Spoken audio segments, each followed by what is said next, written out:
Assalamualaikum semuanya. Semoga kalian semua dalam keadaan sehat dan dilancarkan rezekinya. Amin ya robbal alamin.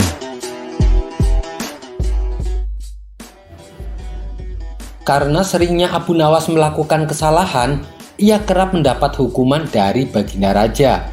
Tapi yang membuat Baginda Raja kesal, Abu Nawas selalu saja bisa lolos dari hukuman karena kecerdikannya. Dan kali ini Abu Nawas kembali melakukan kesalahan. Ia tertangkap tangan oleh prajurit istana tengah menenggak minuman keras. Dengan sigap para prajurit ini segera menangkap dan membawanya ke hadapan Baginda Raja.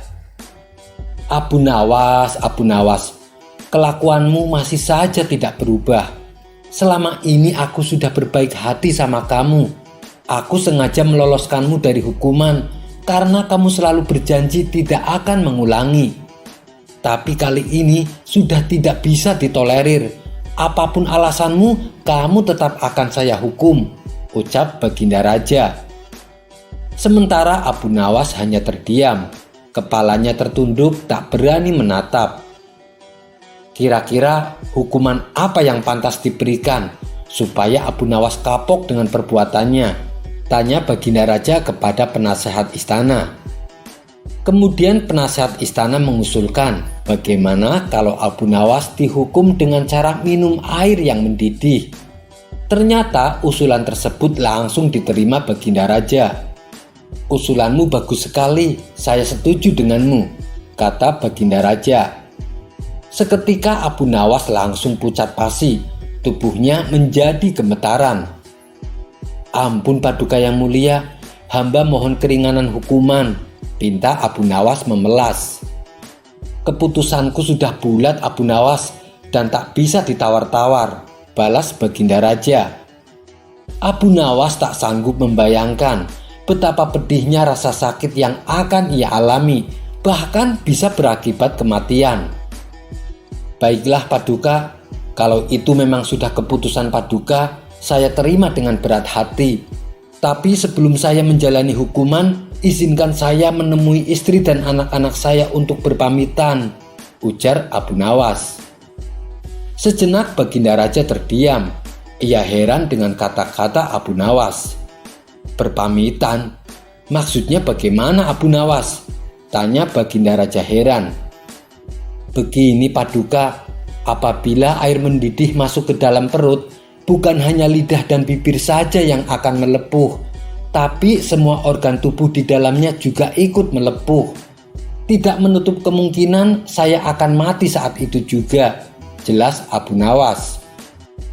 Sontak Baginda Raja terkejut, ia tak menyadari akan hal itu. Kasihan juga Abu Nawas, tapi masa saya harus menarik kembali ucapan saya? Itu tidak mungkin. Martabat saya sebagai raja akan jatuh, pikir Baginda Raja. Baiklah Abu Nawas, saya penuhi permintaanmu. Sekarang juga kamu pulang, tapi besok kamu harus sudah ada di sini, titah Baginda Raja. Abu Nawas pun lalu undur diri pamit pulang. Sesampainya di rumah, Abu Nawas memberitahu istri dan anak-anaknya tentang hukuman yang akan ia jalani. Itu sama saja dihukum mati. Mengapa Baginda Raja sekejam itu? Kata istrinya tak terima. Sudahlah wahai istriku, bila memang ini sudah takdirku untuk mati, saya harap kamu dan anak-anak mengikhlaskan kepergianku, tutur Abu Nawas. Mereka lalu menangis sambil berpelukan erat. Malam pun semakin larut. Abu Nawas masih belum dapat memejamkan mata. Ia terus meratapi nasib yang tengah dihadapinya. Namun ia terus mencari cara bagaimana supaya bisa lolos dari hukuman. Saat Abu Nawas sedang memutar otaknya, tiba-tiba rasa lapar mulai menghinggap. Wahai istriku, adakah makanan yang tersisa untukku? Tanya Abu Nawas. Saya sudah menyiapkan sop panas di atas meja, tapi sepertinya sekarang sudah dingin, jawab sang istri. Sudah dingin? Memangnya kapan kamu membuat sopnya? Tanya Abu Nawas kembali. Tadi sewaktu habis isya, Ini kan sudah tengah malam, jadi wajar kalau sopnya sudah dingin, kata sang istri menjelaskan. Mendengar itu, terbesitlah di otak Abu Nawas akan ide yang cemerlang. Tapi Abu Nawas sengaja tidak memberitahu istrinya, sebab ia tidak ingin rencananya menjadi berantakan. Setelah menjelang pagi hari, Abu Nawas mengumpulkan para tetangganya. Ia memberitahu mereka bahwa dirinya hari itu akan dihukum mati, dan ia meminta agar para tetangganya ini ikut bersamanya ke istana. Berita mengejutkan ini tentu saja membuat mereka kaget. Ia tak menyangka Baginda Raja bisa setega itu. Abu Nawas, kamu kan dekat dengan Baginda Raja. Kenapa tidak minta ampunan darinya? Tanya mereka. Biarlah, nasi sudah menjadi bubur. Baginda Raja juga tidak akan mencabut ucapannya, terang Abu Nawas. Maka berangkatlah Abu Nawas ke istana dengan didampingi keluarga dan para tetangga. Melihat kedatangan Abu Nawas bersama orang banyak, Baginda Raja pun bertanya, "Hei Abu Nawas, kenapa kau bawa orang banyak sekali? Apa kau hendak melawanku?" Dengan ekspresi wajah sedih, Abu Nawas menjawab, "Ampun Paduka, Paduka jangan salah paham. Mereka semua adalah tetangga saya Paduka. Mereka ingin melepas kepergian saya." Baginda Raja pun tidak keberatan hal itu. "Baiklah Abu Nawas, apakah kau siap menjalani hukuman?" tanya Baginda Raja. "Saya siap Paduka, silahkan bawa kemari air mendidihnya," balas Abu Nawas. Lalu beberapa prajurit istana membawakan bejana yang berisi air mendidih ke hadapan Abu Nawas. "Sekarang kamu minum air mendidih itu Abu Nawas," titah Baginda Raja. "Siap Paduka yang mulia, tapi sebelumnya izinkan saya meminta maaf dan berpamitan kepada keluarga saya dan para tetangga," pinta Abu Nawas. "Oh, silahkan," ucap Baginda Raja. Kemudian Abu Nawas menghampiri istri dan anak-anaknya. Suara tangis istri dan anak-anak Abu Nawas pun pecah. Orang-orang yang hadir pun ikut bersedih. Tak terasa air mata Baginda Raja juga ikut menetes. Sebenarnya Baginda Raja tidak tega, tapi ia tak mungkin membatalkan hukuman. Sang istri begitu erat memeluk Abu Nawas, seakan-akan tidak ingin berpisah. Lalu Abu Nawas menghampiri satu persatu tetangganya. Ia menyampaikan permintaan maaf dan berpamitan. Karena banyaknya tetangga yang ikut hadir, tentu saja memakan waktu yang cukup lama. Hingga tak terasa, air mendidih yang ada di dalam bejana menjadi dingin. Setelah Abu Nawas selesai berpamitan, ia segera mengambil air di bejana dan meminumnya sampai habis. Tentu saja Abu Nawas tidak mengalami suatu apapun, sebab air yang ada di dalam bejana sudah menjadi dingin. "Paduka yang mulia, saya sudah menjalani hukuman. Izinkan saya pulang," pinta Abu Nawas. Melihat hal itu, Baginda Raja menjadi bengong. "Hei Abu Nawas, bukankah saya menyuruhmu minum air mendidih?" tanya Baginda Raja. "Benar Paduka, tapi air di bejana itu kan tadinya mendidih. Jangan salahkan saya kalau air itu menjadi dingin. Saya hanya melakukan apa yang seharusnya saya lakukan," jawab Abu Nawas. Berkat kecerdikannya inilah akhirnya Abu Nawas kembali lolos dari hukuman maut. Ia pun dipersilahkan pulang oleh Baginda Raja bersama anak istri dan para tetangga. Kisah selanjutnya. Ulah konyol Abu Nawas kali ini benar-benar keterlaluan. Ia memasukkan pisau belati ke dalam tas prajurit pengawal kerajaan. Akibatnya sang raja sempat menuduh prajurit tersebut hendak membunuh dirinya. Prajurit yang tidak tahu menahu itu menyangkal tuduhan sang raja. Bahkan ia tidak tahu asal-usul pisau belati yang ada di dalam tasnya. Sang raja lalu memutuskan untuk menghukum mati prajurit tersebut. Dan guna penyelidikan lebih lanjut, prajurit itu diinterogasi untuk mengetahui motif rencana pembunuhan kepada sang raja. Namun si prajurit melakukan pembelaan diri. Ia bersumpah bahwa dirinya tidak ada niat sedikit pun untuk membunuh Paduka Raja.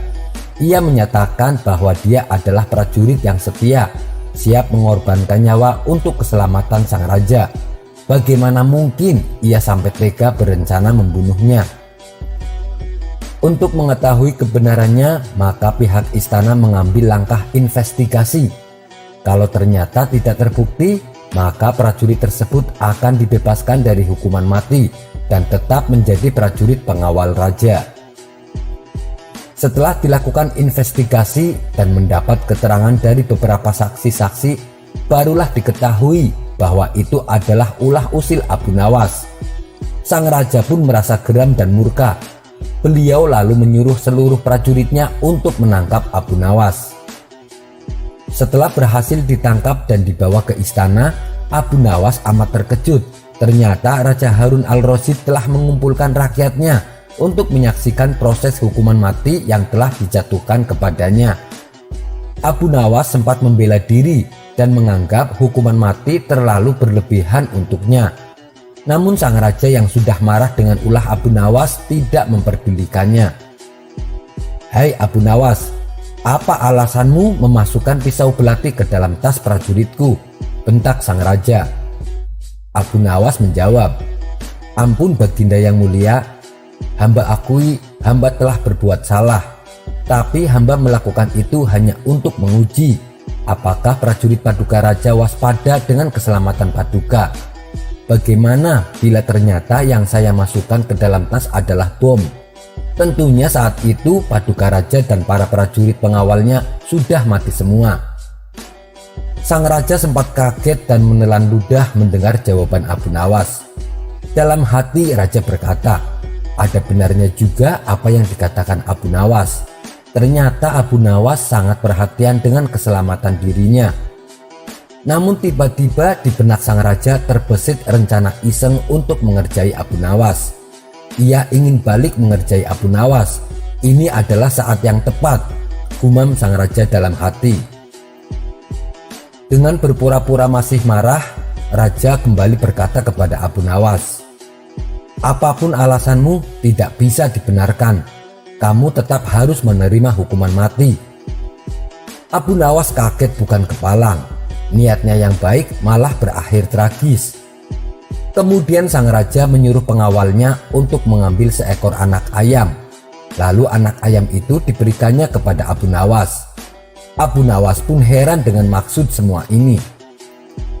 "Hai Abu Nawas," hardik sang raja, "kamu pegang anak ayam itu dan silahkan kamu bunuh anak ayam itu dengan cara apapun terserah kamu.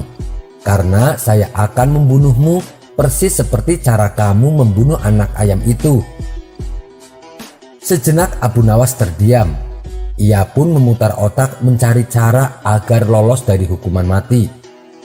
Namanya saja Abu Nawas, pasti tidak akan kehabisan akal. Ia perlahan mengangkat anak ayam dan mengelus pantat anak ayam itu, lalu meniup-niup pantat anak ayam dengan mulutnya. Melihat itu sang raja bingung.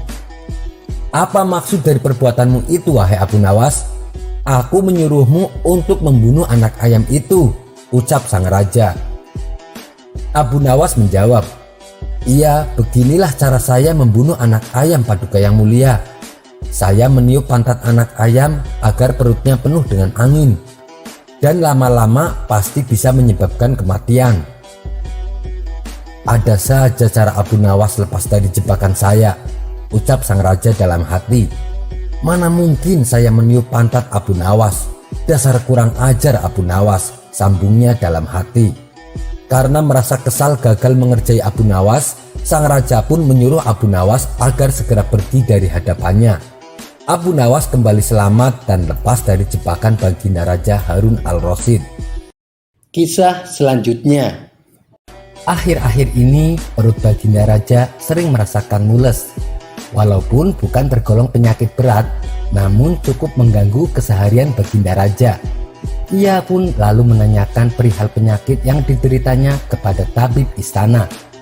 Tabib istana menjelaskan kalau Baginda Raja sedang terkena serangan angin. Entah apa yang ada di pikiran Baginda Raja. Ia malah meminta bantuan Abu Nawas atas penyakit yang dialaminya. Lebih tepatnya mungkin ingin mengerjai Abu Nawas, karena memang Abu Nawas seringkali dikerjai sang raja tapi selalu lolos. Lagi sakit perut aja masih sempat-sempatnya terpikir untuk mengerjai Abu Nawas. Maka dipanggillah Abu Nawas ke istana. Sesampainya Abu Nawas di istana, Baginda Raja menyambutnya dengan senyuman. Rupanya sang raja telah menyiapkan tugas yang cukup konyol untuk Abu Nawas. "Hai Abu Nawas, aku punya tugas penting buatmu," ucap sang raja. "Tugas apa wahai Paduka yang mulia?" tanya Abu Nawas. Sang raja kemudian berkata, "Akhir-akhir ini aku sering merasakan sakit perut. Kata tabib istana sih, aku menderita penyakit angin." Abu Nawas sedikit keheranan mendengar cerita sang raja. Ia pun lalu bertanya, "Ampun Baginda, kiranya apa yang bisa hamba lakukan?" "Tangkap dan penjarakan angin itu untukku. Kau tentu bisa melakukannya, bukan?" perintah sang raja. Abu Nawas merasa bingung dengan perintah sang raja. Di sisi lain, ia tak mungkin menolak perintah itu, sebab apapun yang jadi perintah raja harus ia patuhi bila tak mau terkena hukuman. Setelah berpikir sejenak, akhirnya Abu Nawas menjawab, "Baiklah yang mulia, akan hamba coba untuk memenjarakan angin," ucapnya dengan terpaksa. "Aku beri waktu kau 3 hari untuk menyelesaikan tugasmu," kata sang raja. "Baik yang mulia, akan hamba segera selesaikan perintah dari sang raja," jawab Abu Nawas. Usai mendapat perintah dari sang raja, Abu Nawas pun pulang membawa tugas konyol itu. Di sepanjang perjalanan pulang, ia terus terdiam dan mulutnya terkunci tak mengeluarkan sepatah kata pun. Ia tak habis pikir dengan perintah aneh yang Raja Harun al-Rasyid berikan. Ia belum bisa memikirkan bagaimana cara menangkap dan memenjarakan angin. Menurutnya, angin adalah benda yang tak berwarna dan tak dapat dilihat. Bagaimana mungkin ia bisa menangkap angin yang bahkan tak bisa disentuh? 2 hari berlalu, Abu Nawas tak kunjung mendapatkan ide untuk menangkap angin. Apalagi harus memenjarakannya. Ia pun hampir putus asa. Bahkan ia tak dapat tidur dengan tenang. Ditambah lagi waktu yang Baginda Raja tentukan tinggal 1 hari lagi. Apa yang harus kuperbuat? Besok adalah hari terakhir. Tapi aku tak kunjung mendapatkan ide, ucapnya dalam hati. Ia mondar-mandir memikirkan cara untuk memenjarakan angin. Saking bingungnya, ia sempat menyerah dan pasrah dengan hukuman yang akan diterimanya esok hari. Ketika malam datang, tiba-tiba ia mendapatkan ide yang sangat cemerlang. Bukankah angin itu tidak terlihat? Raja juga tak dapat melihatnya, bukan? Gumamnya dalam hati. Hari yang ditentukan pun tiba. Abu Nawas berangkat ke istana dengan membawa botol di tangannya. Sesampainya di istana, rupanya Baginda Raja sudah menunggu kedatangan Abu Nawas. "Kau sudah menyelesaikan tugasmu wahai Abu Nawas?" tanya sang raja. "Tentu sudah yang mulia," kata Abu Nawas sambil menyerahkan sebuah botol kosong kepada Baginda Raja. "Mana anginnya Abu Nawas?" tanya Baginda. "Ada di dalam botol itu yang mulia," jawab Abu Nawas. "Benarkah? Kenapa aku tak bisa melihat apa-apa?" tanya Baginda Raja kebingungan. "Ampun Baginda, siapapun tak akan bisa melihat angin. Akan tetapi jika Paduka ingin tahu, Paduka harus membuka tutup botol tersebut," jawab Abu Nawas meyakinkan sang raja. Setelah Paduka Raja membuka tutup botol tersebut, ia mencium bau busuk. Sang raja pun murka kepada Abu Nawas. "Bau busuk apa ini? Kau mau meracuniku?" bentak sang raja. Abu Nawas menjawab dengan sedikit ketakutan. "Ampun Baginda, tadi hamba buang angin, lalu hamba masukkan ke dalam botol itu. Karena takut anginnya akan keluar, maka hamba memenjarakannya dengan cara memasukkan ke botol itu dan menutupnya. Dengan begitu, hamba bisa menyelesaikan tugas dari Paduka Raja." Mendengar penjelasan itu, Baginda Raja tak jadi marah. Ia merasa perkataan Abu Nawas sangat masuk akal. Karenanya Baginda Raja tidak jadi menghukum Abu Nawas dan justru memberikannya sebuah hadiah. Kisah selanjutnya. Di suatu pagi nan cerah, Abu Nawas duduk santai di depan rumahnya. Kemudian sang istri menghampiri dan membawakan secangkir teh hangat. Sang istri lalu berkata kepada Abu Nawas, "Wahai suamiku, sepertinya saya ingin buah jeruk. Maukah engkau membelikannya untukku?" tanya sang istri. Tanpa menunggu lama, setelah meneguk secangkir teh, Abu Nawas segera pergi ke pasar saat itu juga. Setibanya di sana, Abu Nawas memasuki toko yang menjual buah-buahan. Ia terlihat sibuk memilih buah jeruk yang manis.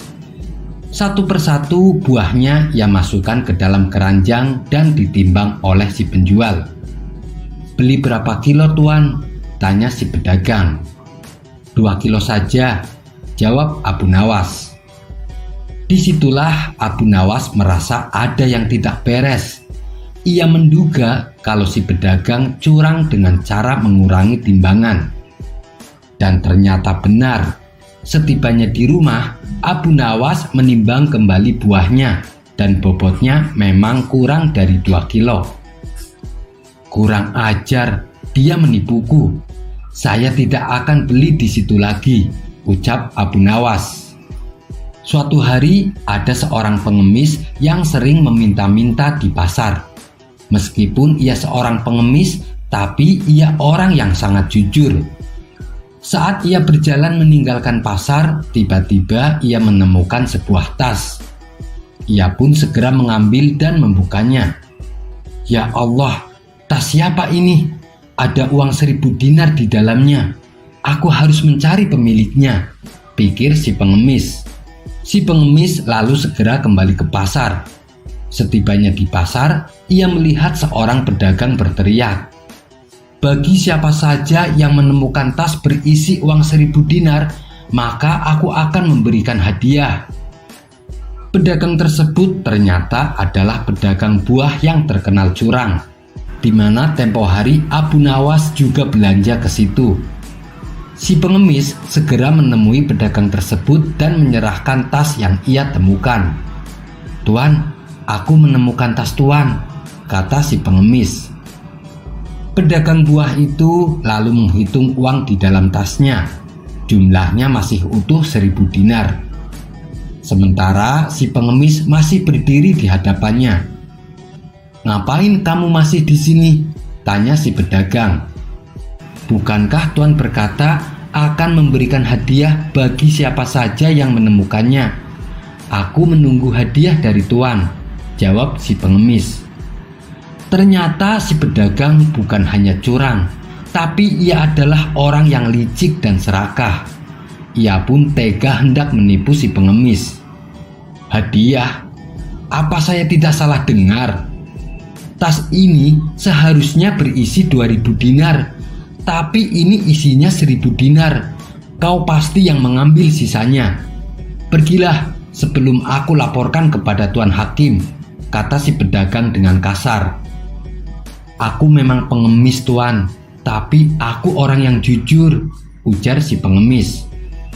"Kamu memang keras kepala. Mari kita bawa masalah ini kepada Tuan Hakim," ajak si pedagang. Akhirnya mereka berdua pergi menemui Tuan Hakim. Setibanya di sana, ternyata Tuan Hakim sedang buru-buru pergi ke istana. "Maaf, saya sedang sibuk sekarang. Saya tidak bisa menangani urusan kalian. Begini saja, kalian temui Abu Nawas. Dia pasti akan memberikan keputusan yang adil. Dia adalah orang kepercayaan Baginda Raja," tutur Tuan Hakim. Mereka berdua lalu menemui Abu Nawas di rumahnya. "Ada apa ini?" tanya Abu Nawas. "Saya mau minta keadilan Tuan. Saya sudah menolong dia menemukan tasnya yang hilang, tapi saya malah dituduh mencuri," ujar si pengemis. "Dia memang mengembalikan tas saya, tapi isinya berkurang. Seharusnya ada 2000 dinar, tapi tinggal 1.000 dinar. Pasti dia telah mencuri sisanya, kata si pedagang tak mau kalah. Sejenak Abu Nawas terdiam. Bukankah pedagang ini yang terkenal curang? Pasti dia telah berbohong, pikir Abu Nawas. Sini tasnya, saya mau lihat, perintah Abu Nawas. Si pedagang lalu menyerahkan tasnya yang berisi 1.000 dinar. Apakah kamu yakin tas ini isinya 2.000 dinar? Tanya Abu Nawas kepada si pedagang. Iya tuan, saya yakin sekali kalau tas ini berisi 2.000 dinar, jawab si pedagang. Dan kamu, apa kamu yakin tas yang kamu temukan berisi 1.000 dinar? Tanya Abu Nawas kepada si pengemis. Benar tuan, jawab si pengemis. Kamu sama sekali tidak mengambil uangnya? Tanya Abu Nawas kembali. Sumpah tuan, saya tidak mengambilnya. Saya memang pengemis, tapi saya orang yang jujur, jawab si pengemis.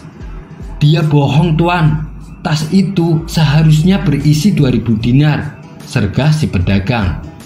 Sudah, begini saja. Saya mau tanya sekali lagi. Kamu yakin tas kamu berisi 2.000 dinar? Tanya Abu Nawas kepada si pedagang. Saya yakin sekali tuan, jawab si pedagang. Kau bilang tasmu berisi 2.000 dinar. Sementara tas yang ditemukan oleh si pengemis isinya 1.000 dinar. Berarti tas yang ia temukan bukan milik kamu. Sekarang tas ini akan saya serahkan kepada si pengemis. Dialah pemilik tas tersebut karena ia telah menemukannya, kata Abu Nawas. Tapi tuan, tas itu persis punya saya, balas si pedagang. Tas seperti itu banyak dijual di pasar. Bukan hanya kamu saja yang memiliki tas seperti itu. Sekarang lebih baik kamu pulang, atau aku adukan kamu kepada Baginda Raja kalau kamu sering curang saat berdagang, ancam Abu Nawas. Mendengar itu, si pedagang langsung pucat pasi. Daripada ia harus menerima hukuman, lebih baik ia kehilangan uang 1.000 dinar jatuh ke tangan si pengemis. Kisah selanjutnya. Alkisah, Abu Nawas diutus Baginda Raja supaya meninjau asrama penampungan orang-orang gila. Tujuannya adalah untuk mengetahui keadaan mereka. Sesampainya di sana, Abu Nawas melihat di antara mereka terdapat seorang pemuda ganteng. Penampilannya bersih, tidak mencerminkan seperti orang gila. Merasa si pemuda diperhatikan terus, ia pun menghampiri Abu Nawas. Hei tuan, saya ingin mengajukan pertanyaan, kata si pemuda. Oh, silahkan, balas Abu Nawas. Kapankah seorang yang tidur bisa menikmati tidurnya? Tanya si pemuda. Ketika dia bangun dari tidurnya, jawab Abu Nawas. Bagaimana dia dapat menikmati tidur, padahal ia sudah bangun? Tanya pemuda itu kembali. Ya, kelezatan tidur itu sebelum dia tidur, jawab Abu Nawas. Namun pemuda itu kemudian bertanya lagi. Bagaimana dapat menikmati kelezatan tidur, sedangkan dia belum tidur? Abu Nawas menjawab, kelezatan dan kenikmatan tidur saat dia tidur. Mendengar jawaban Abu Nawas, pemuda gila itu merasa tidak puas. Ia pun lantas berkata, orang yang sedang tidur tidak bisa merasakan sesuatu. Bagaimana bisa orang yang tidak sadar bisa merasakan sesuatu? Abu Nawas terbengong mendengar jawaban pemuda itu. Kali ini ia tidak bisa menjawab pertanyaan si pemuda. Abu Nawas pun lalu bersumpah tidak akan lagi berdebat dengan orang gila. Kisah selanjutnya. Suatu ketika Abu Nawas menghadiri sebuah pesta pernikahan. Di pesta itu Abu Nawas disambut penuh hormat dan dipersilahkan duduk di depan meja yang penuh dengan hidangan. Tidak lama kemudian datanglah kawan Abu Nawas yang terkenal rakus. Ia langsung duduk di samping Abu Nawas dan memakan hidangan yang ada di depannya. Abu Nawas terus memperhatikan kawannya itu. Ini orang rakus sekali, hampir semua hidangan dimakannya, gerutu Abu Nawas. Di samping makan sebanyak-banyaknya, kawannya Abu Nawas itu sibuk pula mengisi kantong bajunya dengan makanan. Melihat kerakusan kawannya tersebut, Abu Nawas timbul ide untuk mengerjainya. Ia lalu mengambil teko yang penuh berisi air. Diam-diam Abu Nawas menuangkan air teko tersebut ke kantong baju kawannya. Tentu saja kawannya itu terkejut dan berteriak, "Hei Abu Nawas, kamu gila ya? Masa kantong bajuku kau tuangi air?" bentak kawannya. Maaf kawan, aku tidak bermaksud jahat," tutur Abu Nawas. "Jelas-jelas kamu berbuat jahat padaku. Kau ingin mempermalukan aku ya?" kata kawannya semakin geram. "Sekali lagi saya mohon maaf kawan, saya tidak ada niatan untuk mempermalukanmu. Tapi tadi kulihat betapa banyak makanan yang ditelan oleh kantong bajumu. Saya khawatir dia akan haus. Karena itu kuberi minum secukupnya," ujar Abu Nawas. Semua tamu yang hadir tertawa terpingkal-pingkal mendengar perkataan Abu Nawas. Sementara kawannya itu langsung meninggalkan pesta dengan menahan rasa malu. Kisah selanjutnya. Suatu ketika saat dalam pengembaraannya, Abu Nawas melintasi sebuah dusun yang sedang dilanda musim kemarau. Melihat kehadiran Abu Nawas, para warga langsung menghampiri Abu Nawas. "Tuan Guru, tolonglah kami, doakanlah kampung kami agar diturunkan hujan. Sudah 6 bulan kampung kami dilanda kekeringan. Tanaman-tanaman sudah pada mati. Air persediaan kami tinggal beberapa kantong saja," kata para warga mengeluh. "Baiklah, aku akan memanjatkan doa kepada Allah agar di kampung kalian turun hujan. Tapi ada syaratnya," ucap Abu Nawas. "Apa itu syaratnya wahai Tuan Guru?" tanya salah satu warga. "Saya minta disediakan 1 ember air," jawab Abu Nawas. Maka datanglah setiap kepala keluarga dengan membawa air terakhir yang mereka miliki. Total air yang terkumpul hanya setengah ember.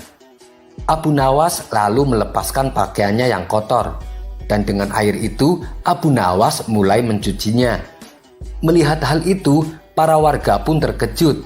Bahkan ada salah satu orang yang berkata kepada Abu Nawas, "Hai Tuan Guru, itu air terakhir persediaan kami yang rencananya untuk minum anak-anak kami."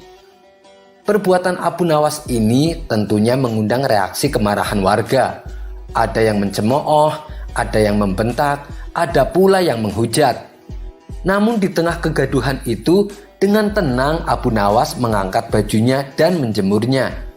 Pada saat itu terdengar suara guntur begitu dahsyat yang disusul turunnya hujan lebat. Penduduk pun lupa akan marahnya. Mereka berteriak kegirangan, "Bajuku hanya 1 ini dan sama sekali tidak pernah dicuci. Bila aku menjemurnya, pasti hujan turun deras. Karena mungkin langit tidak tahan dengan baunya," celetuk Abu Nawas. Sontak para warga pun tertawa terpingkal-pingkal mendengarnya. Kisah selanjutnya. Dikisahkan ada salah satu prajurit kerajaan, sebut saja namanya Abu Jahil. Abu Jahil ini sangat tergoda oleh kecantikan sang permaisuri. Kebetulan Abu Jahil merupakan salah satu prajurit yang ditugaskan mengawal sang permaisuri. Kemanapun sang permaisuri pergi, Abu Jahil senantiasa mengawal dan mendampinginya. Karena seringnya bertemu, maka timbullah rasa cinta pada diri Abu Jahil. Ia sadar ia tak mungkin menjalin asmara dengan sang permaisuri, apalagi menjadikannya seorang istri. Bisa-bisa ia akan dihukum mati oleh Baginda Raja. Namun demikian, Abu Jahil sangat terobsesi ingin mencium tangan sang permaisuri. Dia rela melakukan apapun demi memenuhi keinginannya. Suatu hari, Abu Jahil mendatangi rumah Abu Nawas. Ia beranggapan bahwa Abu Nawaslah orang yang paling dekat dengan keluarga kerajaan. Abu Jahil lalu curhat kepada Abu Nawas mengenai hasratnya kepada sang permaisuri. Ia berharap Abu Nawas mau membantunya. "Kamu sudah gila ya? Kalau ketahuan, kamu bisa dihukum mati oleh Baginda," tutur Abu Nawas. "Iya, saya tahu. Dan saya juga tidak ada niatan menjalin asmara. Mana mungkin sang permaisuri mau denganku. Saya hanya ingin mencium tangannya. Hanya itu saja keinginanku. Kira-kira kamu bisa membantuku tidak? Kalau sampai berhasil, aku akan membayarmu 100 koin emas," kata Abu Jahil merayu. Sejenak Abu Nawas terdiam. Kemudian ia berkata, "Janji ya, hanya sekedar mencium tangan, tidak boleh lebih," ucap Abu Nawas mewanti-wanti. "Iya, saya janji Abu Nawas," balas Abu Jahil. "Baiklah, mana koin emas yang kau janjikan? Berikan padaku sekarang," pinta Abu Nawas. "Nanti dong Abu Nawas, kalau rencanamu berhasil, baru aku akan membayarmu," ujar Abu Jahil. Keduanya pun sepakat. Lalu Abu Nawas membuat ramuan serbu katal untuk melancarkan aksinya. Setelah ramuan serbu katalnya sudah jadi, Abu Nawas memberikannya kepada Abu Jahil. "Besok kamu taburkan serbuk ini pada tangan permaisuri. Untuk selanjutnya biar aku yang mengurus. Tapi hati-hati, jangan sampai ketahuan," pesan Abu Nawas. Keesokan harinya, seperti biasa, Abu Jahil bertugas mengawal sang permaisuri. Sesuai dengan arahan Abu Nawas, ketika sang permaisuri sedang lengah, Abu Jahil segera menaburkan serbuk ke tangan sang permaisuri. Beberapa jam kemudian, tangan sang permaisuri merasakan gatal-gatal. Hampir seluruh tabib didatangkan, namun tak satu pun yang berhasil mengobatinya.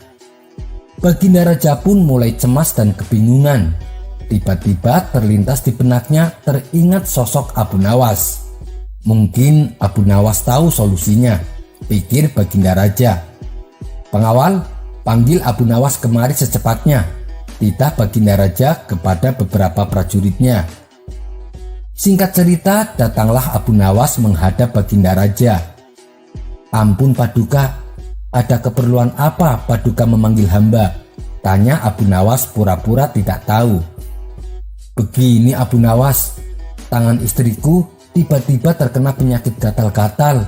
Sampai saat ini belum juga ditemukan obatnya," kata Baginda menjelaskan. "Oh begitu, izinkan hamba memeriksa tangan sang permaisuri," pinta Abu Nawas.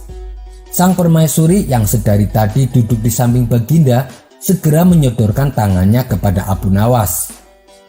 Abu Nawas pun kemudian pura-pura memeriksanya. Setelah beberapa menit kemudian, Abu Nawas berkata, "Gatal yang dialami sang permaisuri memang penyakit yang terbilang aneh.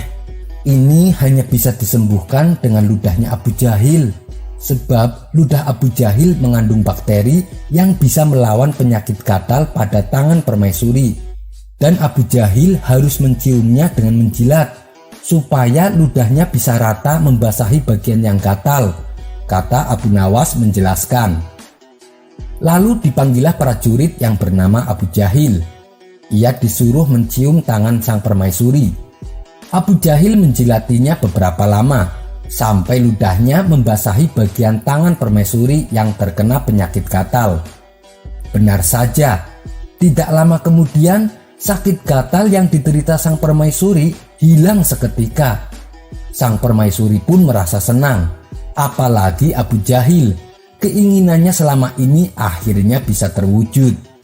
Keesokan harinya, Abu Nawas menagih 100 koin emas yang dijanjikan Abu Jahil. Namun Abu Jahil menolaknya. Ia malah tertawa meledek Abu Nawas. Abu Jahil berani berbuat demikian karena ia tahu Abu Nawas tak akan berani membocorkan masalah ini kepada siapapun. Kalau sampai Abu Nawas membocorkannya, bisa-bisa Abu Nawas juga ikut dihukum mati. Abu Nawas pun merasa jengkel dan kecewa kepada Abu Jahil. Dalam hati ia berkata, "Tunggu saja kau Abu Jahil, aku akan membuatmu kapok. Berani-beraninya kau mempermainkan aku." Abu Nawas langsung memulai aksinya dengan menyelinap ke kamar Baginda Raja. Ia lalu menaburkan serbuk katal ke celana Baginda Raja bagian belakang. Beberapa jam kemudian, terdengarlah teriakan Baginda Raja dari dalam kamar. "Abu Jahil, cepat kemari, pantatku gatal sekali." Semua prajurit yang ada dalam istana kaget mendengar teriakan Baginda Raja, termasuk Abu Jahil sendiri. Abu Jahil tak mungkin berani membantah perintah Baginda Raja. Dengan muka pucat pasi, Abu Jahil terpaksa memasuki kamar Baginda Raja. Tentunya kalian bisa menebak dan membayangkan apa yang akan dilakukan oleh Abu Jahil. Sementara Abu Nawas tertawa terpingkal-pingkal melihat tingkah Abu Jahil saat keluar dari kamar Baginda Raja. Kisah selanjutnya. Di video episode yang ke-85 lalu diceritakan kalau Abu Nawas pernah bekerja kepada majikan yang pelit. Dan di akhir ceritanya ia memilih untuk berhenti setelah ia mengerjai majikannya tersebut. Nah, kali ini Abu Nawas kembali bekerja pada saudagar yang lain. Tapi majikannya kali ini sangat baik hati dan pengertian. Bahkan ketika Abu Nawas melakukan kesalahan, sang majikan menegurnya dengan lemah lembut. Abu Nawas pun menjadi betah kerja di tempat majikan barunya itu. Namun tidak bagi sang majikan. Sang majikan menganggap kalau Abu Nawas tidak pernah menyelesaikan tugasnya. Misalnya, pada saat Abu Nawas disuruh untuk membeli 3 butir telur, dirinya tidak langsung membeli ketiga telur tersebut, melainkan ia membelinya satu persatu. Sehingga untuk membeli ketiga telur itu, dirinya sampai bolak-balik 3 kali ke warung. Hal itulah yang membuat sang majikan agak kurang suka dengan kinerja Abu Nawas. "Wahai Abu Nawas, kemarilah," kata majikannya. "Sebenarnya aku telah mengakui jika engkau adalah orang yang baik, namun kamu sangat lamban dalam bekerja." Mendapat teguran dari sang majikan, Abu Nawas merasa dirinya akan diberhentikan dari pekerjaannya. Lalu dengan sigapnya, Abu Nawas langsung merayu sang majikan. "Mohon maaf Tuan Majikan, saya memang salah. Saya jamin hal itu tidak akan terulang kembali. Untuk kedepannya saya akan mengerjakan sekaligus supaya cepat selesai," kata Abu Nawas. Karena sang majikan merasa kasihan, ia pun masih mempekerjakan Abu Nawas di rumahnya. Sedikit demi sedikit Abu Nawas mulai belajar agar tak mengulangi kesalahannya. Hingga pada suatu hari sang majikan jatuh sakit. Ia hanya terbaring lemas di tempat tidurnya. Dengan perasaan iba, Abu Nawas bertanya kepada sang majikan, "Tuan, adakah yang bisa saya lakukan?" Sang majikan yang sedang terbaring lemas di tempat tidurnya menoleh ke arah Abu Nawas. Ia pun lalu berkata, "Wahai Abu Nawas, carikan aku seorang tabib untuk mengobati sakitku." Mendapat perintah dari sang majikan, Abu Nawas bergegas pergi untuk mencari seorang tabib. Setelah sekian lama ditunggu, akhirnya Abu Nawas kembali bersama seorang tabib. Akan tetapi, ia tak hanya mengajak seorang tabib, ia juga mengajak beberapa orang untuk ikut bersamanya. Melihat hal itu, sang majikan pun merasa heran. "Abu Nawas, aku hanya menyuruhmu untuk mencari seorang tabib. Tapi kenapa kamu mengajak serta orang-orang ini?" tanya sang majikan. Dengan entengnya Abu Nawas menjawab, "Biar saya tidak bolak-balik, Tuan." "Maksudmu bagaimana Abu Nawas?" tanya sang majikan bingung. "Jadi begini Tuan, setelah Tuan diperiksa tabib, biasanya kan nanti Tuan disuruh minum obat. Nah, saya ajak sekalian tukang obatnya. Sedangkan tukang obat biasanya butuh ramuan untuk membuat obatnya. Maka saya ajak juga penjual ramuan obat-obatan. Tapi karena saya khawatir Tuan tidak bisa disembuhkan, pastinya Tuan akan meninggal. Maka saya ajak juga tukang penggali kubur. Abu Nawas mencoba menjelaskan.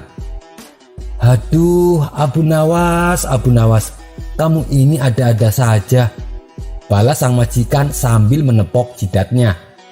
Sekian dulu perjumpaan kita kali ini. Sampai bertemu lagi di kisah selanjutnya. Terima kasih yang sudah subscribe dan setia menonton channel ini. Wassalamualaikum warahmatullahi wabarakatuh.